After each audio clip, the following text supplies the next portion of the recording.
dimudahkan para pemimpin di wilayah itu dan masyarakatnya diberikan keberkahan. Kalau sudah saling mendoakan, diikat dalam kebaikan, nanti Allah bimbing pemimpinnya memiliki kebijakan yang baik, masyarakatnya merespon dengan nilai-nilai kebaikan. Hadirin sekalian, bila ada yang bertanya, kita akan masuk pada inti pembahasan kita. Apakah ada petunjuk dalam hadis Nabi tentang pertemuan kita di Jumat ini, di siang menjelang Jumat ini? Apakah Nabi pernah mengisyaratkan? Apakah Nabi SAW pernah menunjukkan dalam sabdanya sehingga pertemuan kita bukan hanya menjadi ngaji bareng, tapi termasuk diikutkan pada sunnah Rasulullah SAW? Kita lacak dalam hadis-hadis yang diriwayatkan oleh para imam-imam hadis. Pertama, ada satu hadis yang banyak dikutip para ulama dan ahli hadis sehingga viral bukan hanya di satu kitab tapi beragam kitab. Kita ambil satu, Sunan Abu Daud. Abu Daud ini nama aslinya Sulaiman As-Sijistani, dari Sijistan. Hafal banyak sekali hadis dan lisannya itu ringan mengucapkan hadis, lunak sekali. Kalau ditanya ini hadis apa, dijawab bukan hanya matannya, sanadnya, tapi kualitasnya. Ini sahih, ini dhaif, ini munkar, ini maudhu', ini makruh dan sebagainya. Maka Imam Ibnul Qayyim Al-Jauziyah berkomentar, jika ada dulu Nabi Daud mudah melunakkan besi dengan tangannya, maka ini Abu Daud mudah melunakkan hadis dengan lisannya. Beliau menyantumkan hadis ini dalam Sunan Abu Daud nomor hadis 4900. Ada juga yang lain, Imam At-Tirmidzi. Nama aslinya Muhammad, tumbuh berkembang di Tirmidz, dikenal dengan At-Tirmidzi. Meriwayatkan hadis ini dalam kitabnya Sunan At-Tirmidzi nomor hadis 1040. Ada lagi Ibnu Hibban, punya kitab namanya Sahih Ibnu Hibban, meriwayatkan hadis ini di nomor hadis 3020. Saya ambil jalur yang sama. Imam Abu Daud menerima dari Muhammad bin Ala. Muhammad bin Ala menerima dari Muawiyah bin Hisham. Muawiyah bin Hisham menerima hadis ini dari Imran bin Anas Al-Makki. Imran bin Anas Al-Makki menerima hadis ini dari Atha. Atha bin Abi Rabah menerima hadis ini dari Abdullah bin Umar radhiyallahu taala anhuma. Abdullah bin Umar radhiyallahu taala anhuma menerima hadis ini dari Rasulullah Muhammad sallallahu alaihi wasallam. Bin Abdullah bin Abdul Muttalib bin Hashim bin Abdul Manaf bin Qusay bin Murrah bin Kilab bin Ka'ab bin Ghalib bin Fihr bin Malik bin Nadar bin Kinana bin Khuzaimah bin Mudrikah bin Ilyas bin Nizar bin Mudar bin Ma'ad bin Adnan bin Addi bin Adri bin Muqawwam bin Nahur bin Tarikh bin Ya'rub bin Yasjub bin Nabit bin Ismail alaihi salam bin Ibrahim alaihi salam bin Azar atau bin Nahur bin Abir bin Kinan bin Arfakhshad bin Sam bin Nuh alaihi salam bin Mikhlail Matushalah bin Kinan bin Anwas bin Tith bin Adam alaihi salam. Coba ulangi. Hadisnya berbunyi, qala Rasulullah sallallahu alaihi wasallam, udhkuru mahasina mautakum. Udhkuru mahasina mautakum wa kuffu an masawihim. Di jalurnya Sayyidah Aisyah radhiyallahu taala anha, di jalurnya Al-Mughirah bin Syu'bah radhiyallahu taala anhu, la tasubbu halakakum aw mautakum wadhkuru fihim khaira. Di jalurnya Ibnu Abbas radhiyallahu taala anhuma, la tasubbu amwatana wadhkuru lahum aw la tu'dhu ahyana. Atau kama qala Rasulullah sallallahu alaihi wasallam. Yuk kita masuk ke inti hadisnya. Bapak Ibu sekalian, ada yang sangat menarik di hadis yang dipesankan Nabi ini. Kalimatnya singkat, padat, tegas tapi dalam.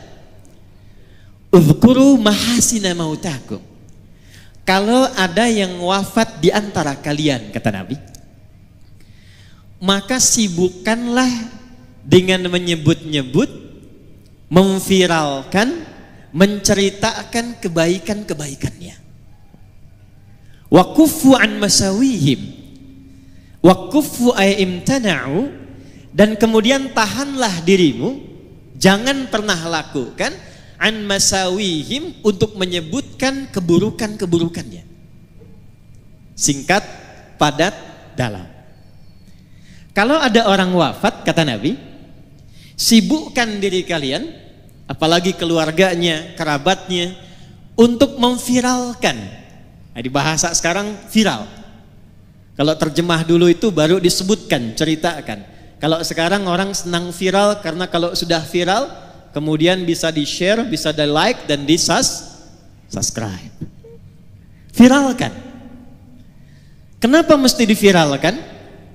Di sini para ulama mengajarkan setidaknya ada 3 hal yang penting dalam kalimat Nabi ini, yang bila dikerjakan akan terus melahirkan manfaat bagi yang wafat, memberikan jariah bagi yang telah wafat, meneruskan kebaikan bagi yang hidup, dan yang ketiga yang paling penting, memberikan peta jalan kehidupan bagi yang hidup, bagaimana nanti setelah wafat akan dikenang seperti orang baik yang kita viralkan kebaikannya itu.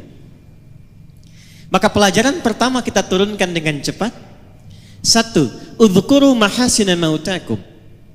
Kata para ulama, hadis ini yang pertama memberikan pesan dalam kepada kita, betapa Allah Subhanahu wa ta'ala saking tingginya memuliakan ciptaannya, saking tingginya mengistimewakan manusia sebagai hambanya yang utama. Maaf, jangankan saat hidup, saat wafat pun dijaga kehormatannya. Jadi hanya dalam Islam yang manusia itu dituntun untuk memuliakan manusia lainnya, jangankan dalam hidup, saat wafatnya pun dijaga.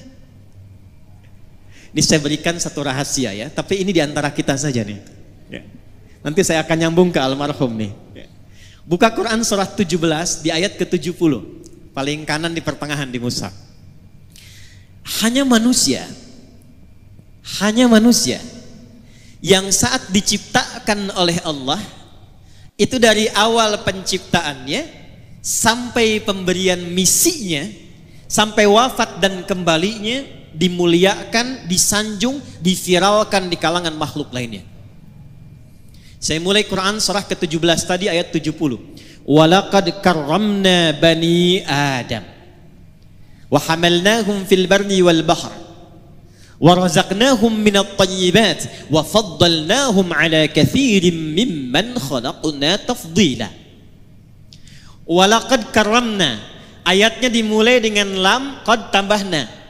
Lam saja sudah taukid menguatkan, qad sudah tahqiq menjamin, na ta'zimun nafsi li ta'zimu sya'ni. Paham? Tidak. Kalau di Quran itu ada ayat dibuka dengan lam ditambah dengan qad, ini menunjukkan ayatnya begitu istimewa, begitu penting, kandungannya tak sama dengan ayat biasa. Kalau sudah pakai lam, pakai qad, ditambah pakai na, singkatan dari nahnu, ditujukan ke Allah, ini menunjukkan informasinya bukan sekedar istimewa, tapi begitu agung, saking agungnya Allah menghadirkan keagungan zatnya untuk menunjukkan keagungan informasi yang disampaikan. Contoh bandingannya Quran surah 54 ayat 17, 22, 32, 40 tentang Quran. Walaqad yassarnal Qur'ana lidzikri fahal mim.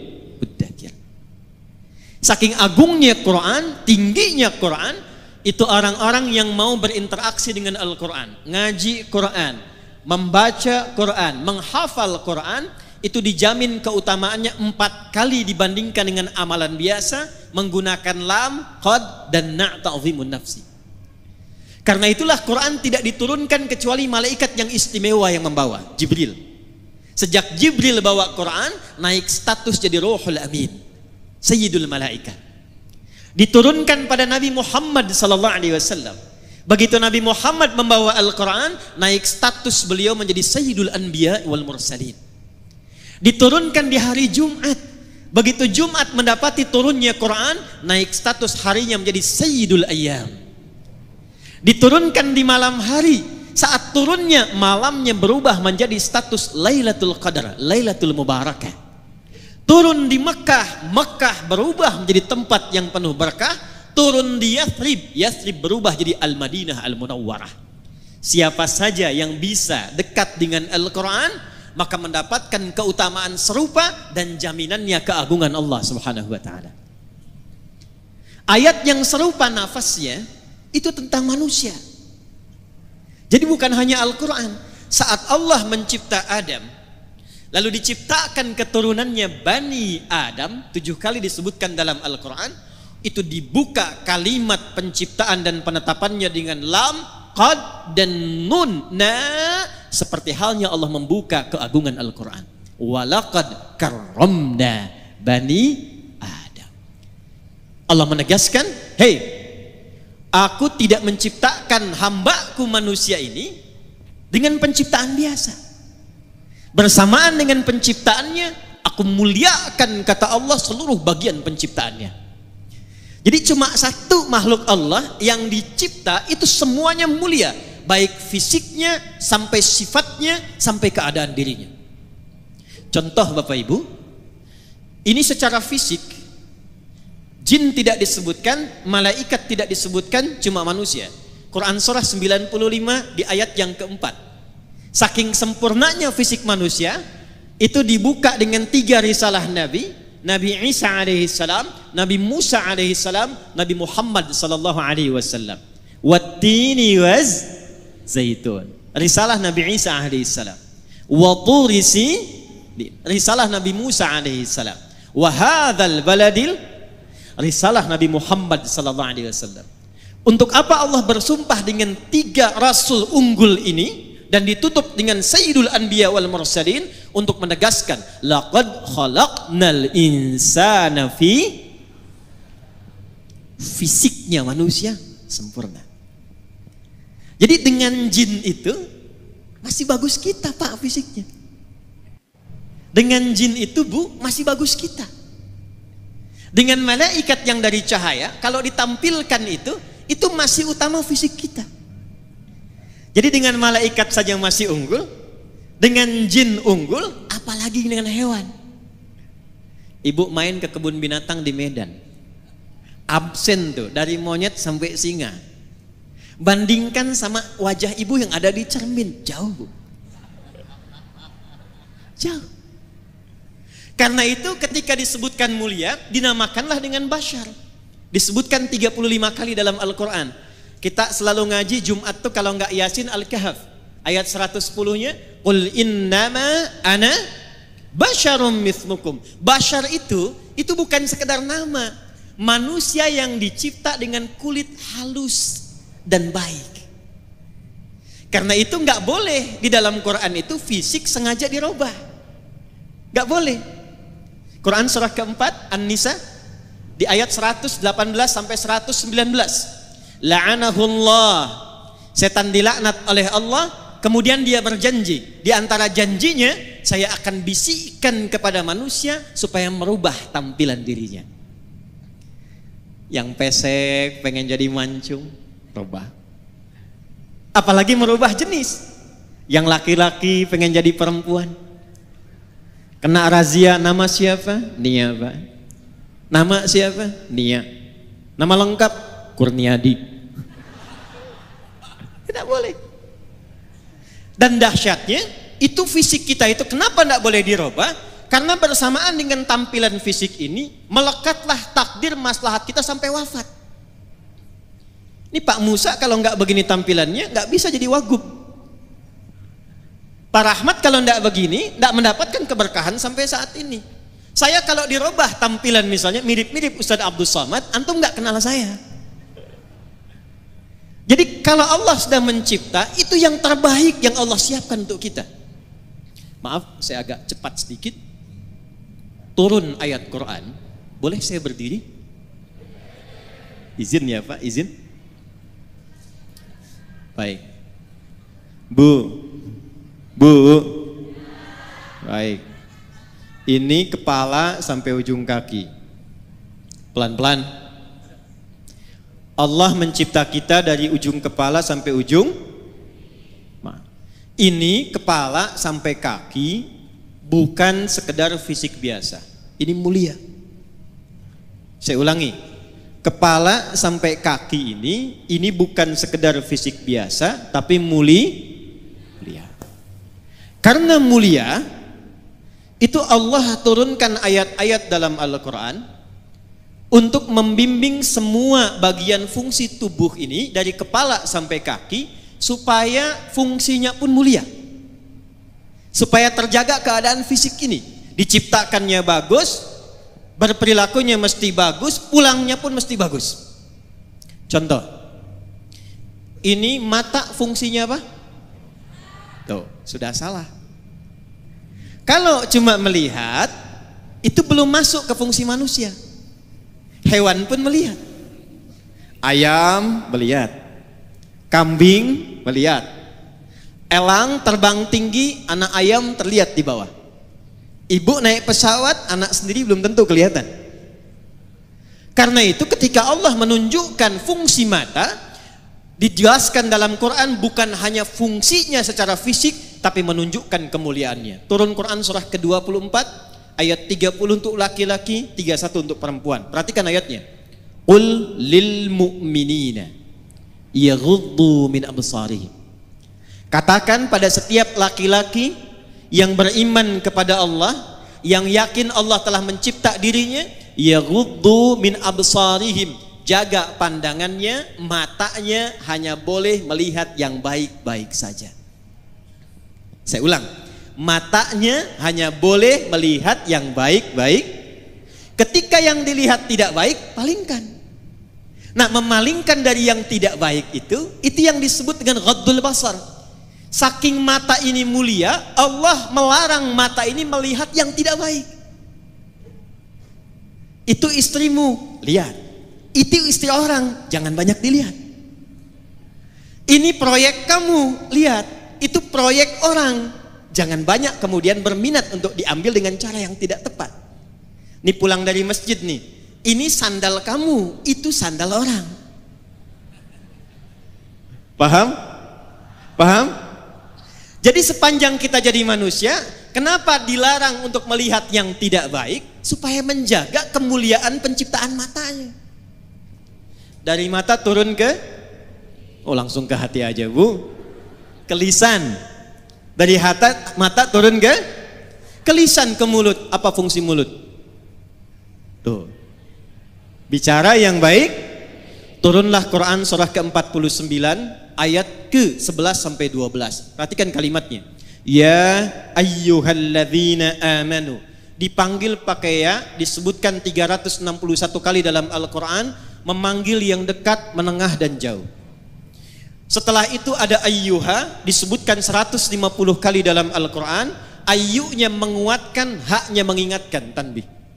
Setelah itu ada alladzina, disebutkan 1080 kali dalam Al-Quran. Itu memanggil semua tanpa kecuali, yang besar, yang kecil, laki-laki, perempuan, tua, muda, punya jabatan, tak punya jabatan. Kata Allah, hei, semuanya tanpa kecuali. Yang tinggalnya dekat, yang menengah, yang jauh. Laki-laki, perempuan, sepanjang Anda merasa yakin dengan Allah yang telah mencipta lisan kita, la yasharu qaumin qaum. Jangan biasakan mencela. La yaghtab ba'dukum ba'dha, jangan gibah. Jangan gosip. Kenapa dilarang melukai dengan celaan? Kenapa lisan tidak boleh merendahkan? Karena dijaga oleh Allah supaya lisan ini selalu tampil terhormat. Sebab ketika ada seseorang mencela, itu pasti keadaan dirinya rendah di hadapan Allah Subhanahu wa taala. Kalau nggak percaya, Bapak Ibu silahkan pulang dari sini, keluarkan kata-kata kotor, saat yang bersamaan rendah keadaan kita di hadapan Allah Subhanahu wa taala. Itulah sebabnya muncul hukum haram. Dari kata hurmah, sesuatu yang terhormat. Jadi turunnya hukum haram ini asalnya bukan ingin mencegah kita dari satu perbuatan, bukan. Tapi ingin menjaga kehormatan kita, karena Allah menciptakan kita dalam keadaan yang mulia. Satu. Ini penting dulu saya sampaikan, ini saya mohon maaf sebesar-besarnya sebelum saya masuk ke hal yang terkait dengan ayahanda kita Haji Hanif. Karena kita kehilangan bagian pertama ini. Quran minta saling menyayangi. Sekarang yang terjadi saling menyakiti. Buka berita, lihat sekarang baik yang online ataupun yang offline. Setiap kita buka berita 85% beritanya kalau bukan pembegalan, bukan perampokan, bukan kemudian pembunuhan, maaf, yang satu mencela pada yang lainnya, yang satu melukai pada yang lainnya. Padahal yang kita ngaji Quran yang sama, nabinya nabi yang sama. Kenapa orang dahulu bisa menjaga dan mempraktekkan Quran itu untuk menampilkan kebaikan dirinya, orang sekarang jauh dari petunjuk Quran dan hadis. Ini bagian pertama. Awas, hati-hati ya, hati-hati, karena nanti ada orang yang saat akan masuk surga ditimbang amalnya, kata Nabi, ternyata terhambat dia karena pernah melukai fisik baik dirinya ataupun orang lain. Yuk kita lihat, cek hadis Muslim, riwayat sahabat Abu Hurairah radhiyallahu taala anhu. Saya agak cepat. Jadi satu kali Nabi sedang kumpul begini, tiba-tiba beliau tanya pada sahabatnya, atadrunal muflis? Tahukah kalian tentang orang yang bangkrut saat di hari kiamat nanti? Lalu sahabat rebutan menjawab. Kata mereka, ya Rasulullah, al-muflisu fina ma la dirham lahu wa la mata'. Orang bangkrut menurut kami yang sudah tidak punya uang sepeser pun, tak ada aset sedikit pun. Secara teori dunia benar. Tapi perhatikan jawab Nabi. Al-muflisu min ummati. Orang bangkrut yang mengaku umatku itu. Tolong garis bawahi ya. Nabi tidak menyebutkan umatnya Nabi Isa, tidak menyebutkan umatnya Nabi Musa, tapi ada orang mengaku umatnya Nabi Muhammad sallallahu alaihi wasallam. Saya tanya yang hadirin di sini semua, kita umatnya Nabi bukan? Ulangi, kurang keras. Umatnya Nabi bukan? Perhatikan baik-baik, hati-hati. Ada di antara umat Nabi, ya'ti yaumal qiyamati, datang di hari kiamat bisolatin, solatnya rajin sekali. Jadi tercatat tulisan di kitabnya itu rajin solat. Jangankan fardunya, sunnahnya pun dia buru. Dia tahajud, dia solat sunnah, ada catatannya. Wasyamin, rajin puasa. Jangankan Ramadan, Senin datang dia puasa, Kamis datang dia puasa. Dia tak tunggu Senin Kamis, dia lakukan puasa dahulu. Wazakatin, rajin zakat. Fokus. Cuma sayang kata Nabi, wa ya'ti qad syatama hadza. Tapi saat yang bersamaan dia pernah mencaci orang lain. Wa qadzafa hadza, menuduh orang lain. Wa daraba hadza, menyakiti fisik orang lain. Puncaknya, awas hati-hati, wasafaka dama hadza, bahkan ada yang menumpahkan darah, menyebut nama Allah di dalamnya. Allahu Akbar, tembak orang lain.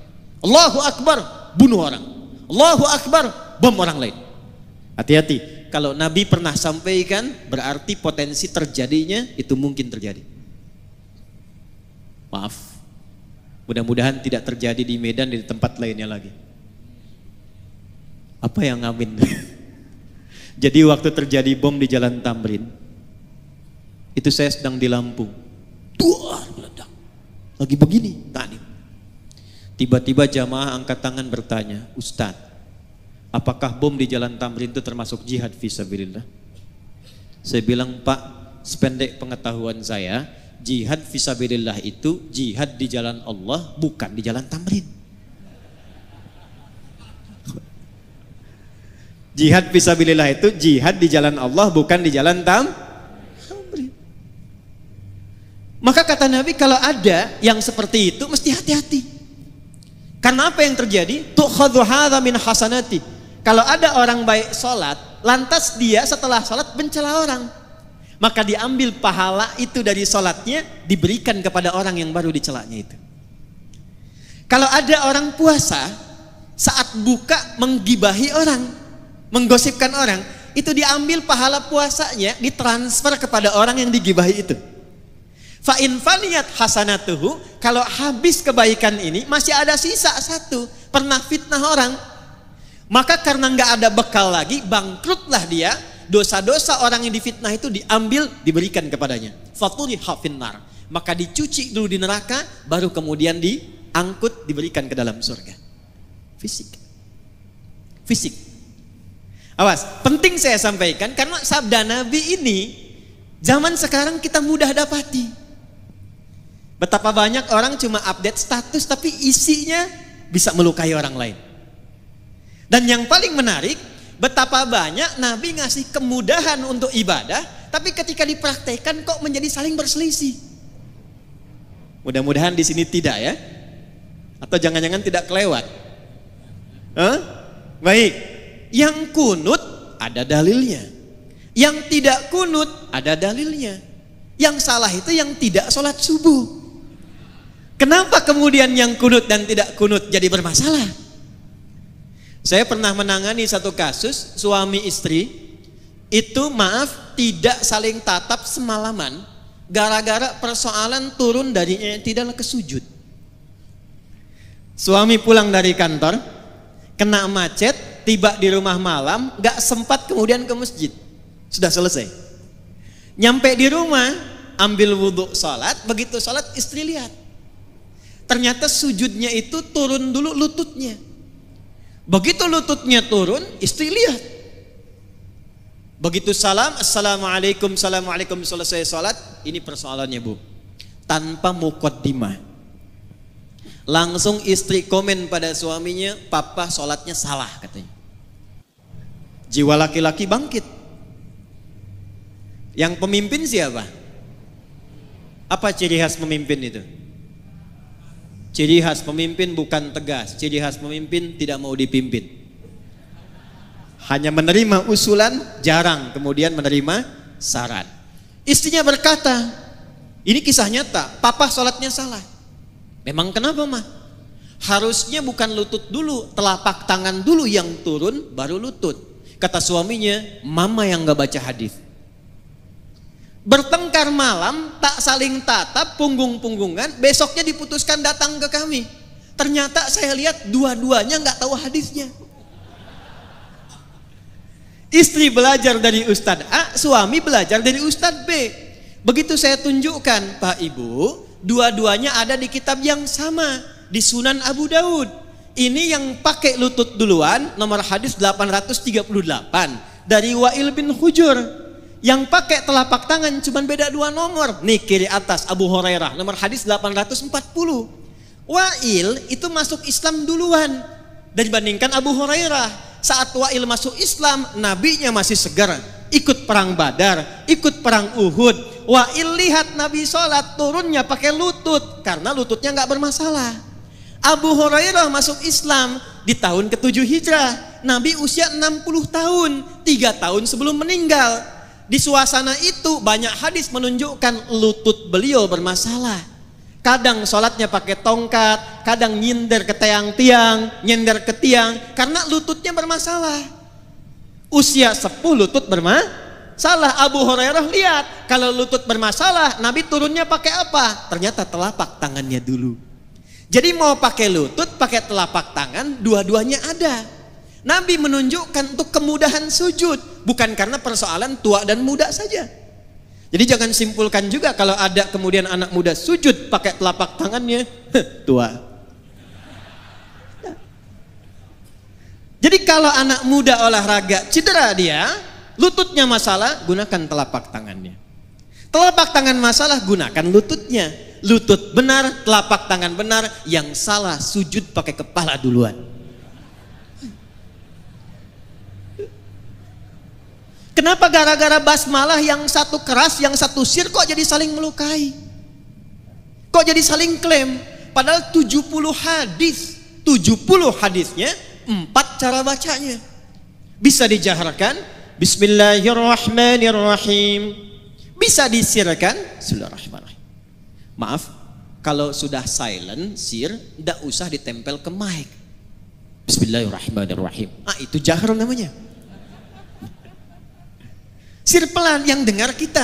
Yang ketiga, bisa tak usah dibaca sama sekali. Alhamdulillahi Rabbil Alamin.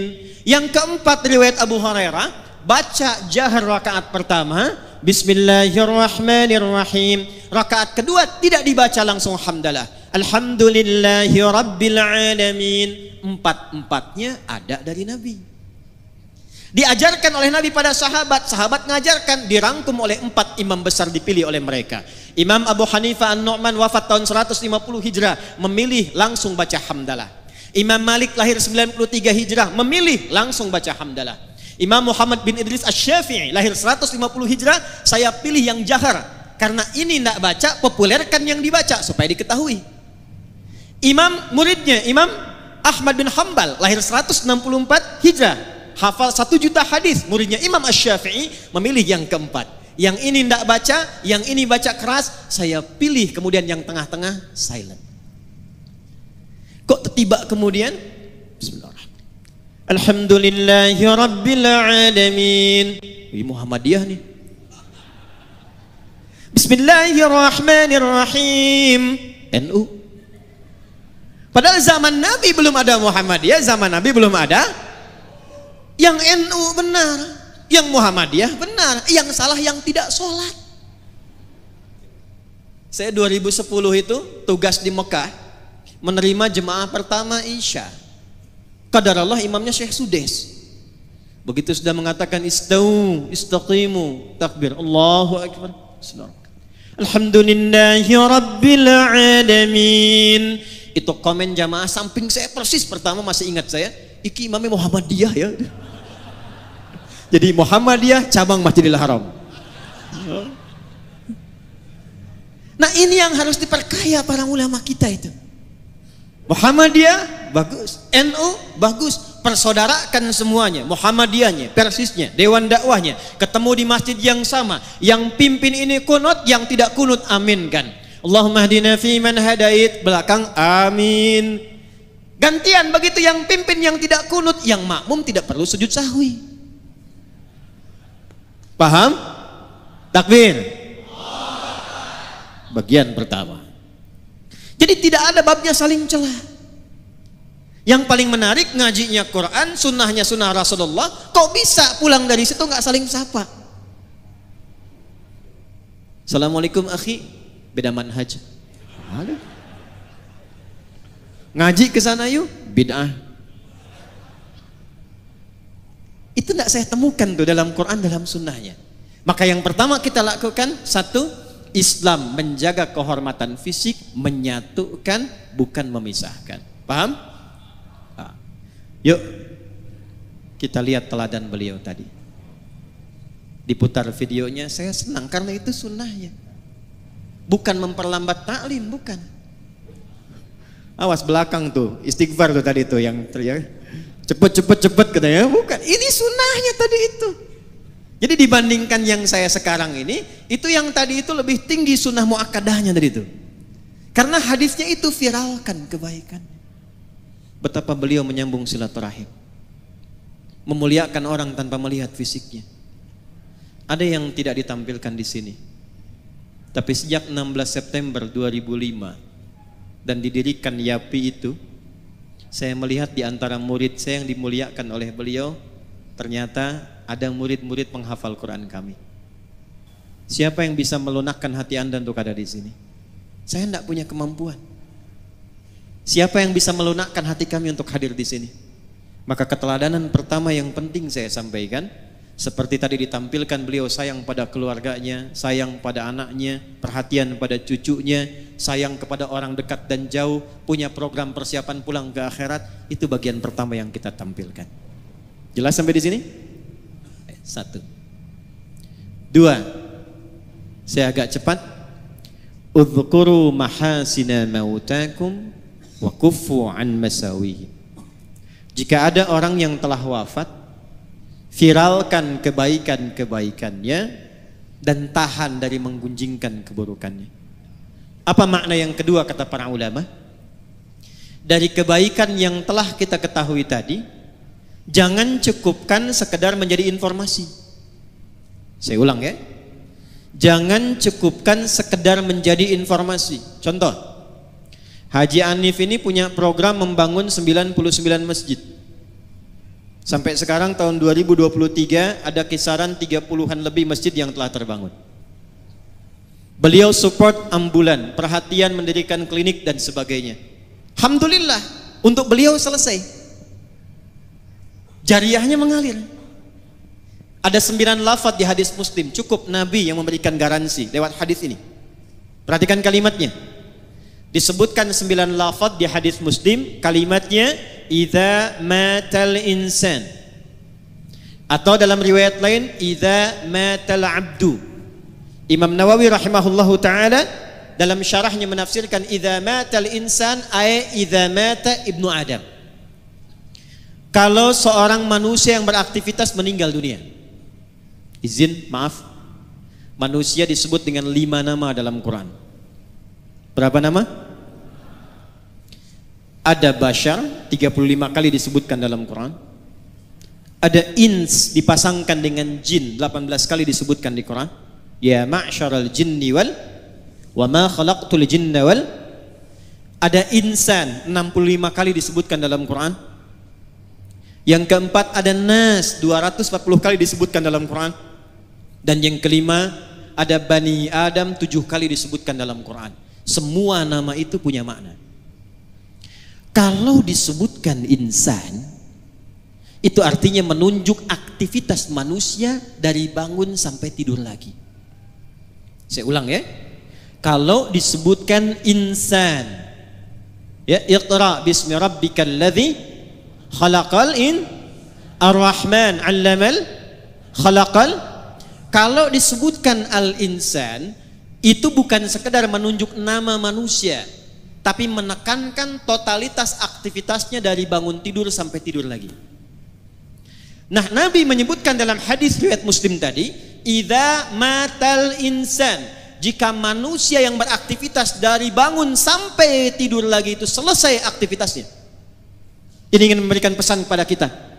Anda sesibuk-sibuknya, sehebat-hebatnya, punya jabatan yang tinggi, harta yang banyak, ilmu yang luas, tetap kita akan wafat. Itu poinnya. Idza matal insan, kalaupun sibuk sampai tidurnya sedikit, bisnisnya banyak, ngajarnya banyak, kedudukan tinggi, pada akhirnya wafat. Quran surah 39 ayat 30, innaka mayyitun wa innahum mayyitun. Silahkan berbuat apapun kata Nabi, tapi pada akhirnya Anda wafat. Nah, sebelum wafat itu, ini poinnya. Maka Nabi berpesan bagi setiap personalnya lewat hadis Muslim tadi, siapkan diri kita.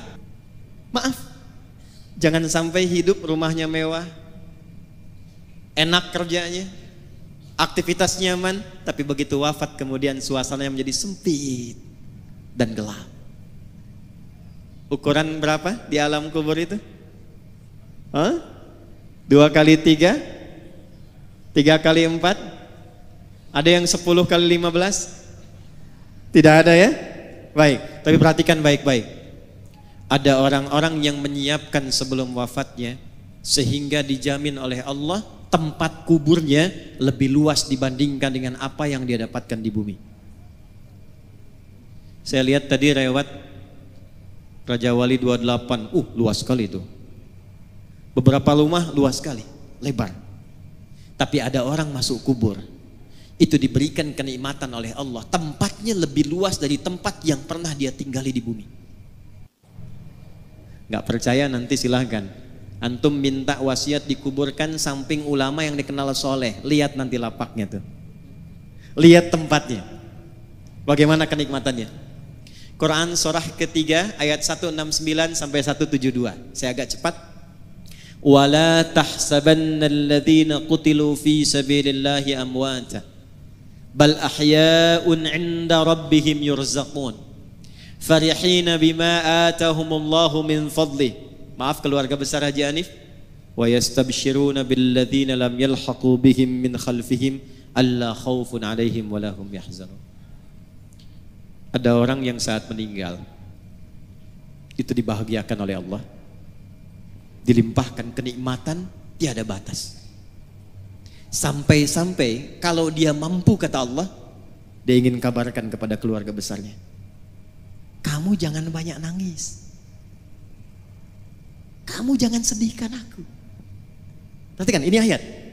Wa yastabshiruna billadzina lam yalhaqu bihim alla khaufun 'alaihim wa lahum yahzanun. Jangan khawatir tentang saya. Jangan banyak menangisi saya.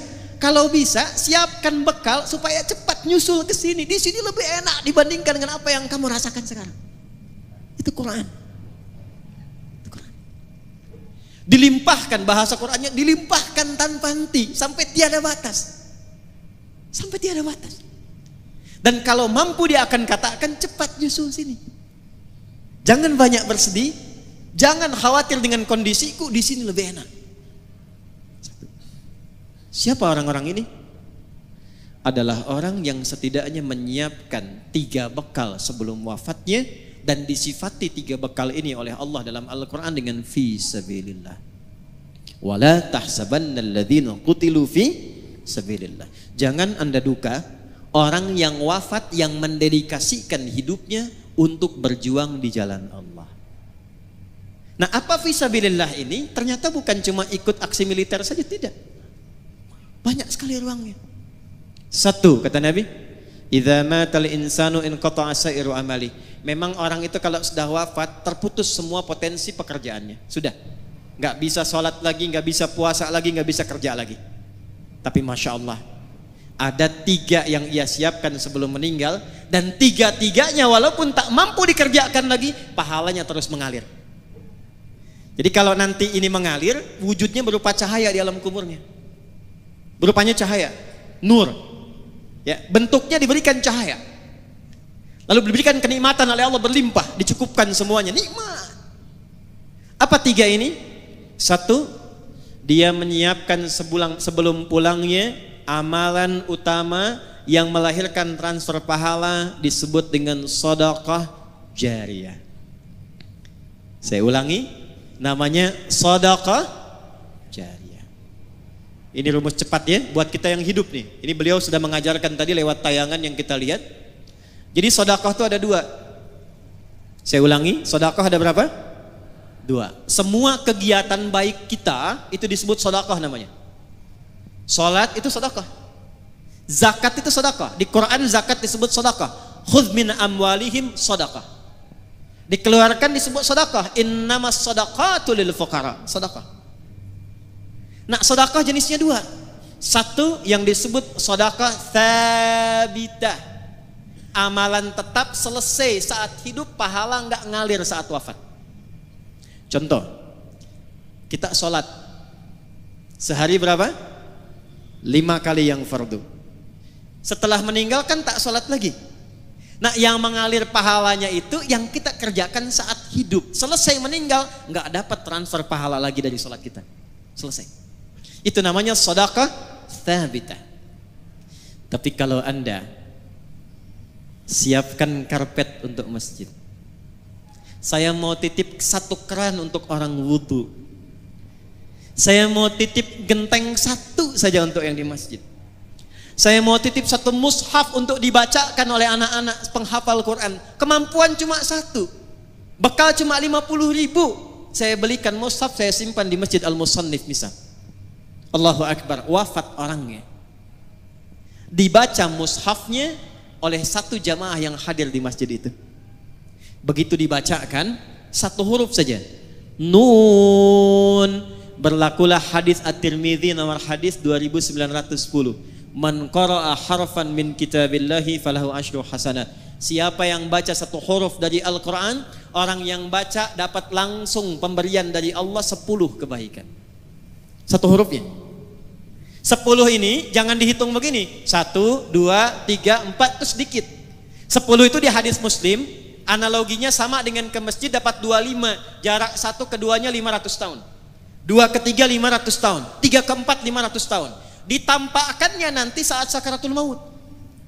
Di pahala itu 10 yang disebut pahala ajrun, tampaknya saat sakaratul maut. Ditampakkan oleh Allah sehingga dia senang.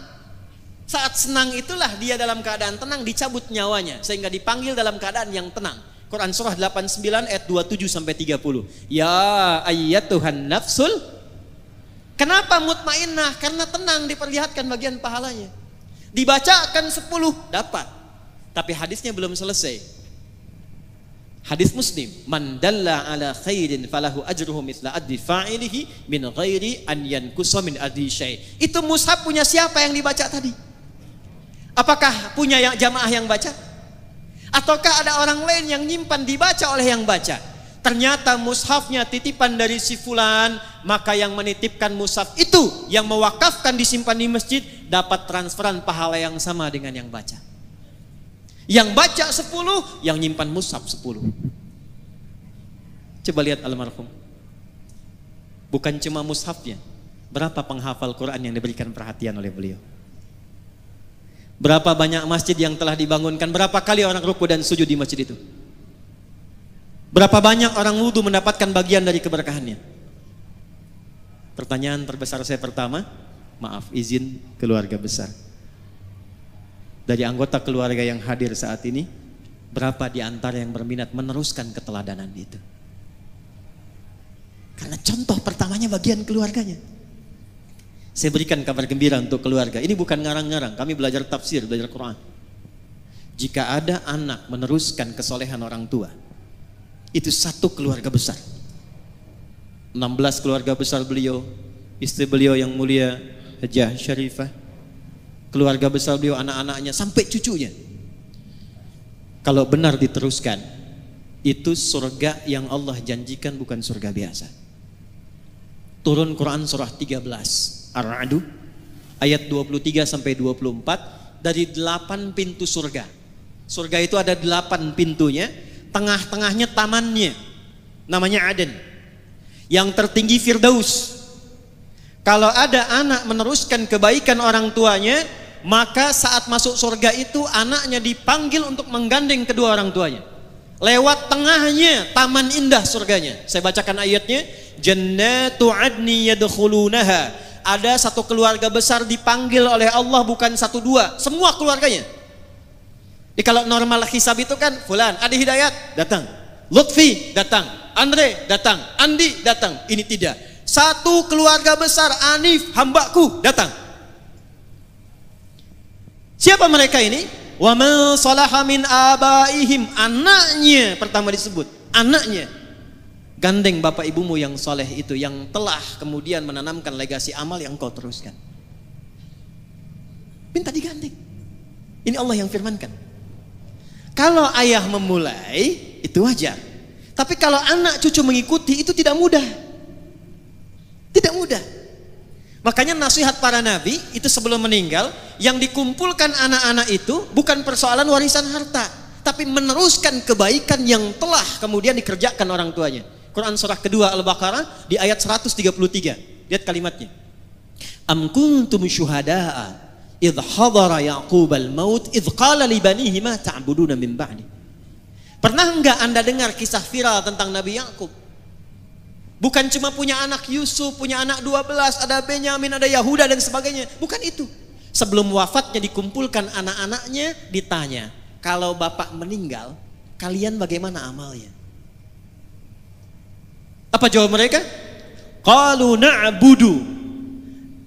Ya bapak, jangan khawatir. Setelah ayah anda meninggal, tanamkan dalam hati bapak yang dalam, kami tidak akan pernah keluar dan menyimpang dari nasihat-nasihat ayah untuk meneruskan amal-amal kebaikan ayah. Na'budu ilahaka wa ilaha abaika Ibrahim wa Ismaila wa Ishaq ilaha wahida. Jazakumullah khair.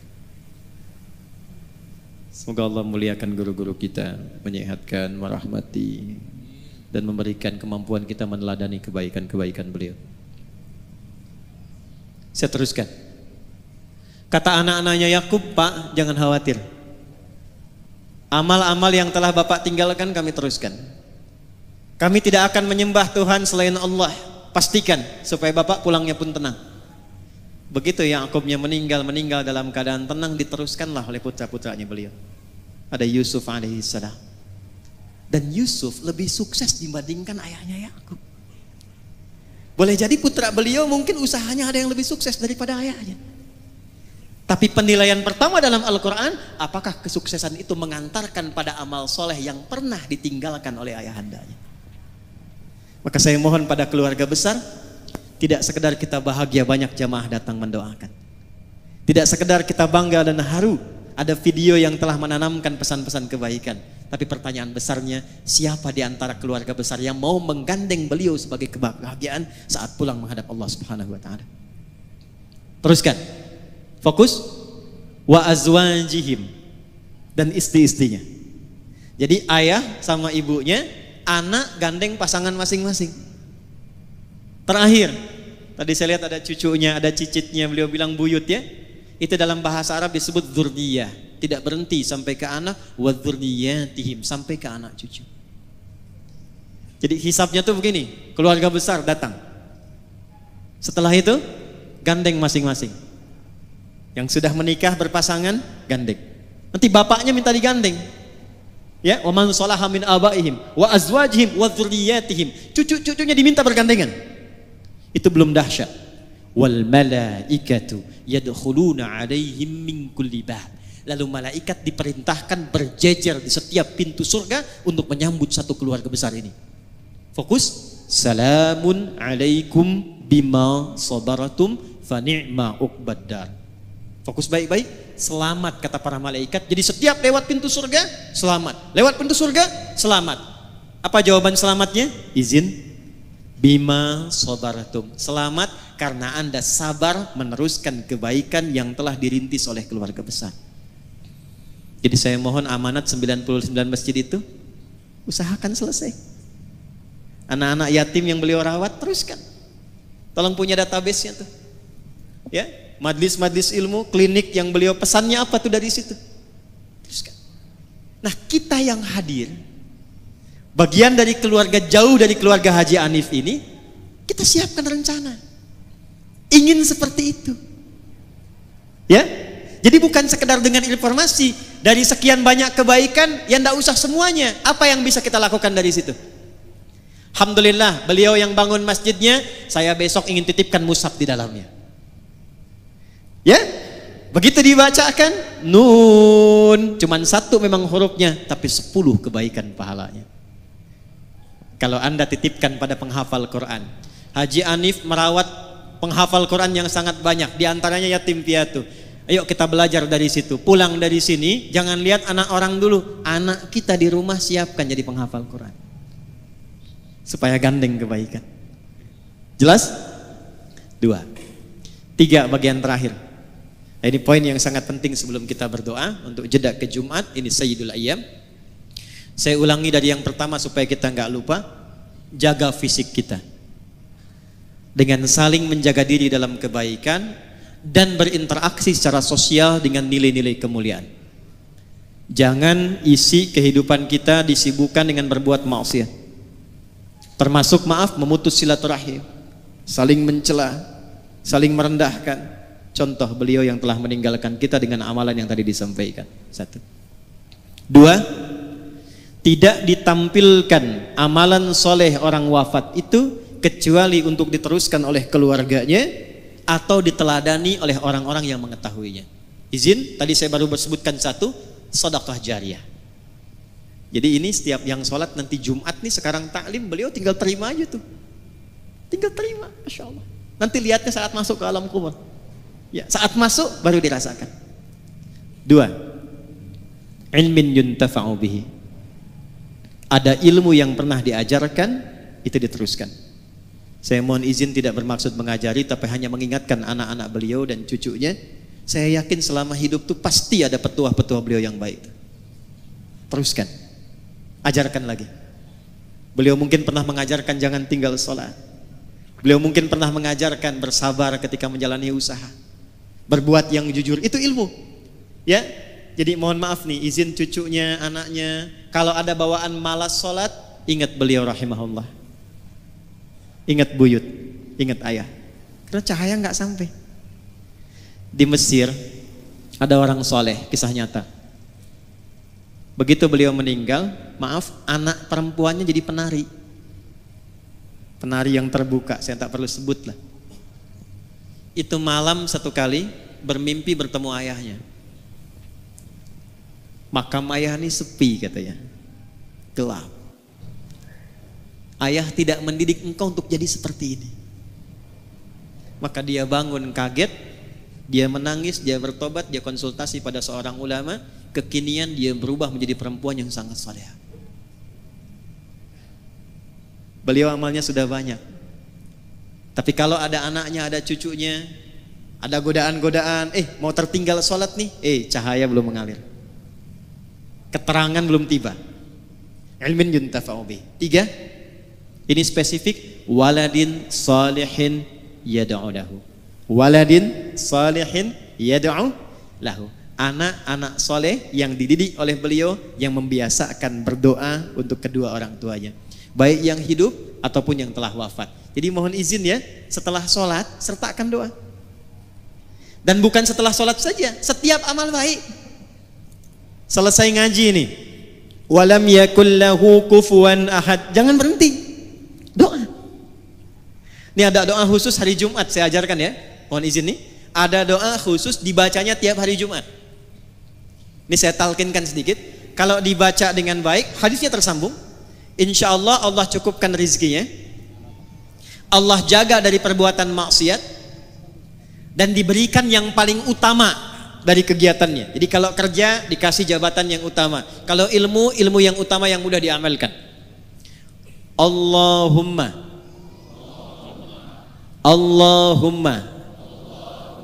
ikfina bihalalika an haramik. Allahumma ikfina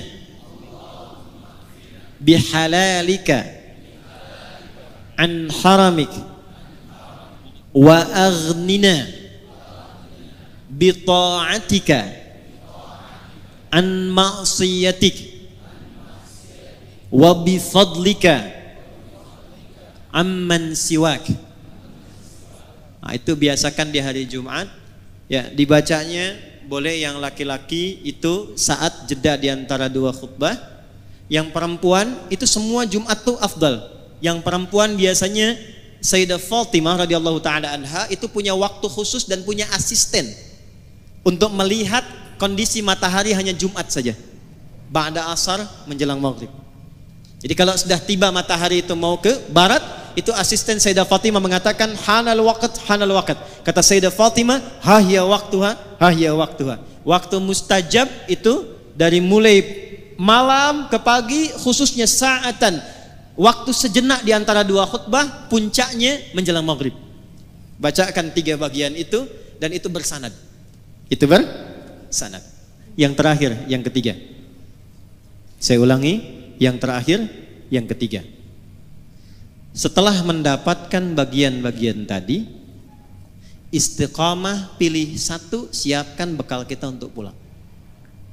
Tadi kan sudah banyak beliau, Haji Hanif rahimahullah ta'ala. Masjid ada, yatim ada, klinik ada, susah, banyak nirunya. Nah setelah paham yang banyak tadi, oleh kita keluarkan satu untuk kita, yang cocok apa? Tidak harus ikuti banyak, yang cocok apa? Apa dasar hadisnya? Singkat, hadisnya sahih. Nabi duduk dengan sahabat, lalu menyampaikan, nanti di hari kiamat, di antara kalian ada yang dipanggil oleh pintu-pintu surga. Kata Nabi, ada yang dipanggil dari pintu Ar-Rayyan. Ya, maka nada munadin, penjaga pintu Ar-Rayyan manggil, aina shaimun, aina shaimun. Mana yang biasa di dunianya puasa, mana yang biasa puasa. Maka nanti refleks amalan puasa itu menggerakkan tubuh bangkit. Nggak bisa antum asal bangun, saya tidak. Karena mulut dikunci. Al-yauma nakhtimu ala afwahim wa tukallimuna aydihim wa tashhadu arjuluhum. Itu yang menggerakkan tubuh bangun, itu amal kita. Kalau nggak biasa puasa, nggak bisa bangun. Tapi kalau biasa puasa, amalan puasanya mendorong tubuhnya bangkit, langsung dia pergi ke tempat itu. Fa idza dakhaluhu ughliqa. Kalau masuk semua, tutup langsung. Nggak bisa ngintip. Itu pintunya Ar-Rayyan yang biasa puasa. Ada pintu namanya babut tahajud. Memang tidak rajin puasa, tapi dia tunggangi satu amalan, saya pengen tahajud. Maka nanti dipanggil lewat pintu namanya pintu tahajud, babut tahajud. Ada pintu namanya babu sedekah. Pilih 8 amalan pokok, pilih salah satu, tunggangi itu sebelum kita pulang menghadap Allah Subhanahu wa taala. Itu rumusnya. Abu Bakar tanya, "Ya Rasulullah, apakah ada nanti di surga yang dipanggil oleh semua pintu itu?" Jadi begitu dihisab, itu baru hisab dimulai, pintu semua manggil. Mana fulan, mana fulan, mana fulan, bukan umum lagi. Ya. Mana si fulan, semua pintu manggil. Kata Nabi, ya akan ada, dan aku berharap engkau termasuk bagian dari orang yang dipanggil semua pintu surga itu. Saya mau tanya sebentar sebelum menutup. Kalau Nabi mendoakan itu pasti tidak? Diijabah tidak? Perhatikan Abu Bakar As-Siddiq sekalipun sudah mendapat doa Nabi, beliau tidak berhenti dengan senyuman. Alhamdulillah, qabul. Tidak. Apa yang dilakukan beliau? Besoknya Nabi keliling, Nabi kumpulkan sahabat, Nabi tanya, siapa hari ini yang sudah jamaah? Semua angkat tangan. Jadi semua sahabat Nabi itu yang sangat baik, amalnya banyak, dekat dengan Nabi, di dunia hidup dengan Nabi, melihat Nabi, beramal membersamai Nabi, di alam kuburnya jaminan bagus, di akhirat surganya tinggi, itu masih jamaah ke masjid. Ada orang, bukan di sini ya, bukan sahabat Nabi, belum jelas amalannya, tidak membersamai Nabi di dunia, terancam dengan alam kuburnya, surga belum jelas. Rumah dekat masjid, speaker masjid menghadap ke rumahnya, masih belum tergerak untuk ke masjid. Tapi kalau ditanya cita-citanya surga Firdaus bersama Nabi. Siapa yang sudah jamaah hari ini? Semua angkat tangan. Nabi naikkan levelnya. Maaf, siapa yang sudah jenguk orang sakit hari ini? Sebagian turun, yang sebagian angkat. Di antara yang angkat Abu Bakar. Siapa yang sudah mengantarkan jenazah hari ini? Sebagian turun lagi, Abu Bakar angkat. Siapa yang menyolatkan jenazah hari ini? Sebagian turun lagi, Abu Bakar angkat. Siapa yang infak hari ini? Sebagian turun, Abu Bakar angkat. Jadi rupanya begitu mendapatkan konfirmasi di lisan Nabi yang mulia, ada orang dipanggil dari semua pintu surga itu, beliau keluarkan kurikulum amalnya jadi catatan. Setiap hari keliling untuk mengamalkan catatan itu. Abu Bakar Siddiq. Dipeganglah tangan beliau oleh Nabi sallallahu alaihi wasallam, dikatakan, "Hadza akhi." Abu Bakar ini saudaraku. Faman adahu faqad adani. Siapa yang menyakiti Abu Bakar, dia telah menyakiti aku. Saya tanya pada antum, Haji Hanif ini amalnya udah banyak. Insya Allah kita berdoa husnul khatimah, ya, tandanya banyak, ya, kemuliaannya sudah banyak, diviralkan terus. Kebanggaan bukan hanya untuk keluarga, orang-orang dekat, orang jauhnya. Saya baca, izin saya baca Pak. Tadi saya menyebutkan itu karena saya di jalan pengen tahu baca. Saya hafal anak-anak beliau tadi. Saya tanya Pak Musa itu untuk konfirmasi saja. Beliau nomor 8 tuh saya tahu. Ya, saya hafal. 16 bersaudara, kan? Ya, saya hafal. Saya lihat sebelumnya. Saya tuh melihat hanya untuk mengetahui ini beliau amalannya apa ini. Apa yang saya bisa ikuti.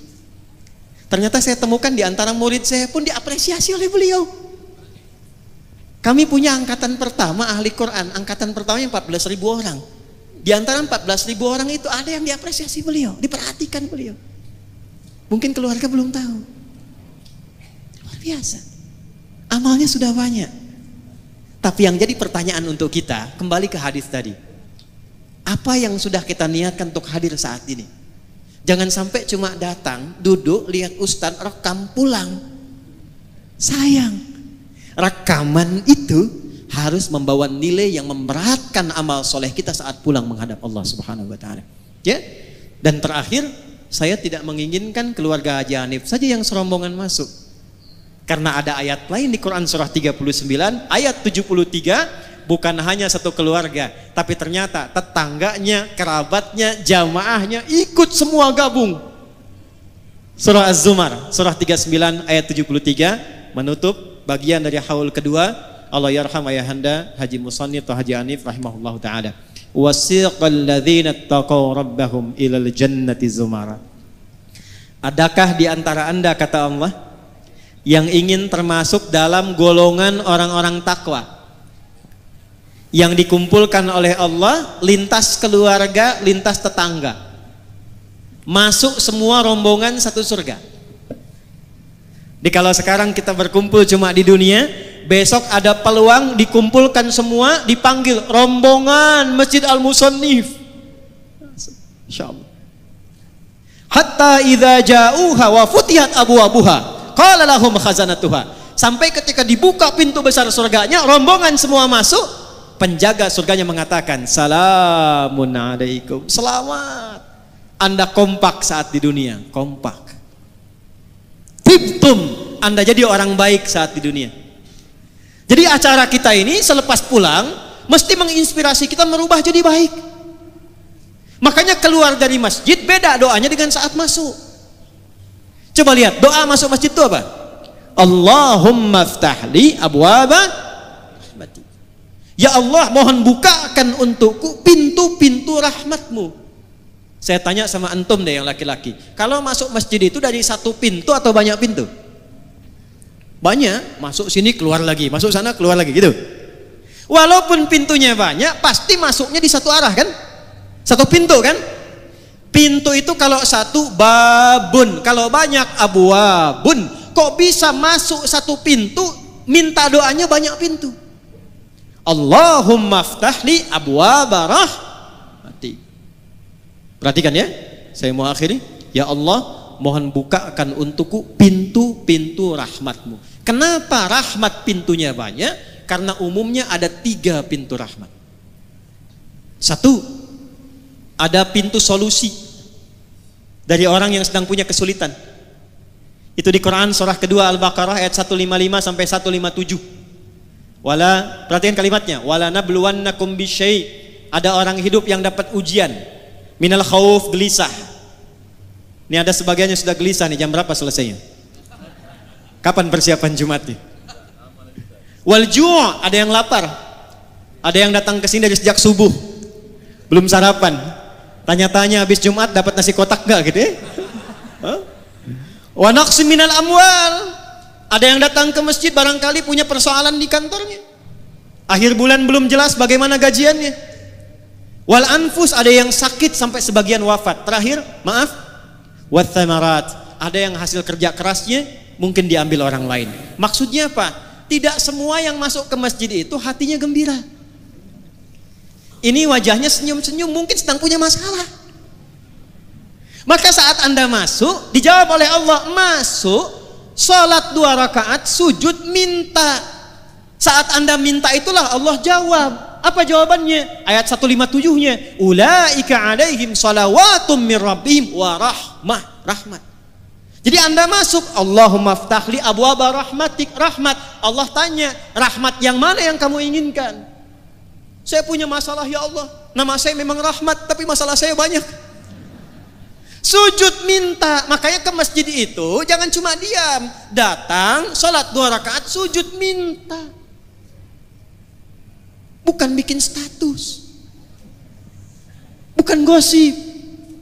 Saya tidak, Ustaz, tidak seperti ibu itu tuh, sama. 2, maaf, rahmat Allah yang kedua itu singkatnya puncak ampunan dari dosa yang sudah berlumur. Pernah mabuk, pernah zina, pernah bunuh, pernah merampok, pernah membegal. Ada yang begitu di sini? Mumpung ada polisi di luar itu. Ya? Kalau ada orang pernah menyimpulkan bahkan ini dosa saya terlampau banyak, tidak tahu diampuni atau tidak, maka Allah turunkan sifat yang tertinggi yang keempat. 1 ghafir, 2 ghafar, 3 ghafur, 4 rahim dengan rahmatnya. Turun Quran surah 39 ayat 53. Qul ya ibadiyalladzina asrafu ala anfusihim la taqnatu min rahmatillah. Anda datang ke masjid, sujud, taubat. Begitu taubat, diampuni dosanya oleh Allah, diberikan jalan pulang yang lapang. 3, jadi bagian yang paling penting, rahmat Allah meminta keutamaan dunia dan akhirat. Meminta keutamaan dunia dan akhirat. Dan puncak tertingginya surga. Makanya komen Nabi, susah orang masuk surga dengan amalnya kalau bukan rahmat Allah. Maka sering kita mintakan kemuliaan dunia dan akhirat, kita punya nama doanya, doa yang hanya viral di Indonesia.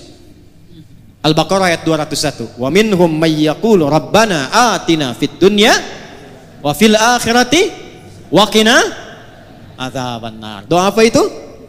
Sapu jagat. Ada doa sapu jagat, ada doa sapu enggak ada jagatnya, ada doa jagat enggak ada sapunya. Cuma di Indonesia, orang Arab enggak kenal itu, ya. Tapi doanya ada. Al-Baqarah ayat 201. Itulah masjid.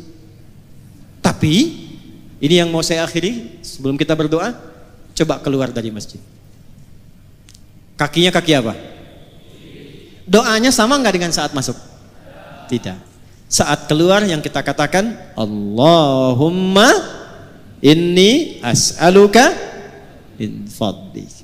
Ya Allah, aku keluar sekarang. Aku minta yang utama darimu, yang merubah diriku lebih baik dari sebelum masuk.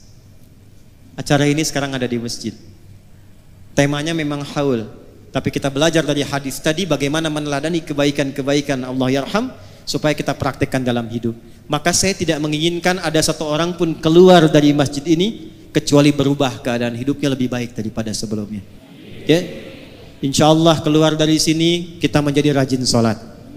Insya Allah keluar dari sini kita menjadi rajin mengaji Al-Quran. Insya Allah keluar dari sini kita bersaudara saling menguatkan, tidak menjelek-jelekan orang lain, ya, memuliakan mendoakan orang lain. Dan saya bermohon pada Allah mudah-mudahan pertemuan kita jam'an mubarakah menginspirasi siapapun yang ada di luar. Kita berikan contoh. Insya Allah jangan tunggu haul tahun depan lagi, tapi setelah keluar dari sini kalau ada orang tanya di mana orang baik di Indonesia, Medan. Di mana yang rajin sholat di Indonesia, Medan. Di mana orang jujur di Indonesia, Medan. Di mana orang-orang yang menyambung silaturahim, Medan. Sehingga Anda bisa berkata horas sampai kembali ke hari kiamat insya Allah.